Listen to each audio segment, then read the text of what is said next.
আসসালামু আলাইকুম। সমস্ত ভারতবাসীর মুসলমানদের উদ্দেশ্য জানাতে চাই যে আমাদের পশ্চিমবাংলায় এক বিজেপির এমএলএ অসীম সরকার যে তার কুরুচিকর মন্তব্য যে আমাদের কোরআনের উপরে নিয়ে এসেছে, তাই আমার পশ্চিমবাংলা বা ভারতবাসীর সমস্ত মুসলমানকে বলবো, আপনারা এই ভিডিও যারা যারা দেখেছেন এবং এই ভিডিওর দেখার কারণে সমস্ত মুসলমানদের ভাইদের বলবো তারা কিন্তু তৈরি থাকবেন।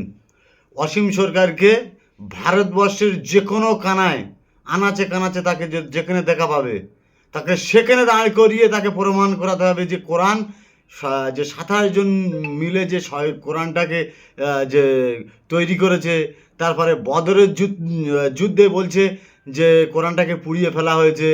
এইসব কুরুচিকর মন্তব্য করেছে এই অসীম সরকার, একটা বিজেপির দালাল। ও যদি আমার সামনে এই কথাটা বলতো, ও চামড়া গরম করে দিতাম, আমি দুটো গালে এমন চপড় মারতাম, ও সারা জীবন ওর মনে থাকতো। আর ওর পরিপ্রেক্ষিতে বলি যে ওই পশ্চিমবাংলার বুকে যে জাতি হিংসার যে রাজনীতি যে বিজেপি নেতৃত্বরা করছে বা মানুষের বিভেদ ছটাচ্ছে, এই মানে বিজেপিদের বা এইসব নেতাদের আগামী দিনে চিনে রাখতে হবে। এরা যে গ্রামে, যে অঞ্চলে, যে বুথে, যে রাস্তায় যেখানে যাবে সেখানে এদেরকে মানে প্রতিরোধ করে তুলতে হবে। এদের বিরুদ্ধে লড়াই করতে হবে, এদের বিরুদ্ধে এমন লড়াই করতে হবে এদেরকে পশ্চিমবাংলা থেকে এদের একদম ছিটিয়ে, এদের হয় পাকিস্তানে নাহলে বাংলাদেশি। ওরা মুসলমানকে, বিশেষ করে পশ্চিমবাংলা বা ভারতবর্ষের মুসলমানকে ওরা সবসময় প্রতিনিয়ত বলে থাকে যে জিহাদি মুসলমান, এরা পাকিস্তানি, এরা বাংলাদেশি। তাই এইসব নেতাদের আমরা হুঁশিয়ারি করতে চাই, এই কারণে যে মুসলমানরা কোনো হিন্দু লোকের উড়িষ্যার মতো জায়গায় এই মুসলমানকে আজ গত 3 দিন আগে একদম পিটিয়ে তাকে খুন করা হলো। বাংলাদেশের একটা ছোট্ট ঘটনা নিয়ে এরা তোমরা আন্দোলন করছো, ভালো জিনিস।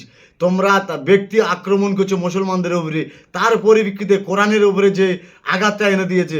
তাই আমি প্রশাসনের উদ্দেশ্যে বলবো যে ইমিডিয়েট ওই অসীম সরকারকে অ্যারেস্ট করতে হবে এবং ওর আইনের আওতায় এনে ওকে এমন সাজা দিতে হবে যে ও সারা জীবন ওর মনে থাকে এই শাস্তির কারণে।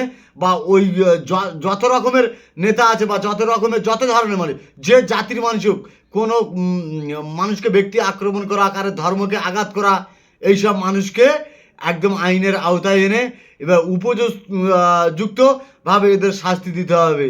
তাই আমি প্রশাসনকে বলবো এবং আমাদের যারা মুসলিমের যারা যেসব আলেম ওলামারা যারা দায়িত্বে রয়েছে তারা অলরেডি অসীম সরকারের বিরুদ্ধে মামলা করেছে এবং থানায় কেস করেছে।